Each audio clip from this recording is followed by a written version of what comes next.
So most of the time I was by myself. A lot of the things that I did to really pass the time was like video games.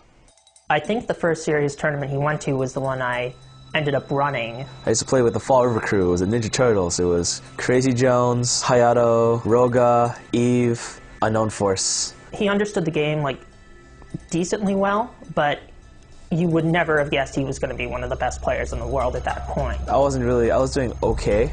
I was getting like maybe 9th place in my local tournaments, which is like decent. But I wasn't satisfied. I wrote down a list of all the people around me. Who's better than me? It was like a ladder process. I do it step by step by step by step by step.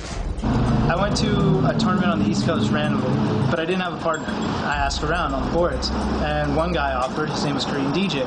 And this was when he wasn't so good, and I was fucking excellent. You know, I was like, let me just kind of keep looking around, like, but I really didn't want to team with him. Like, I didn't know who he was. He wasn't doing very well. Like, he was just kind of low level. You knew every good person in the country. Now, let's say I was as good as I was, which I know I'm not. You don't know who can beat you. You can go into a tournament and lose to someone whose name you don't know because there's just so much skill. And also the spectrum is wider and there's more notches along the way. Instead, when I show up, he money matched. He asked me for a money match. We were playing money matches. He wants to money match me. I was notorious for money matching literally everybody.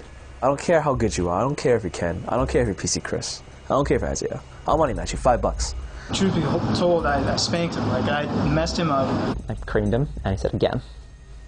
Your money boss creamed him again. I was like, I think you need to let some other people... He asked me to money match. I was like, who is this guy?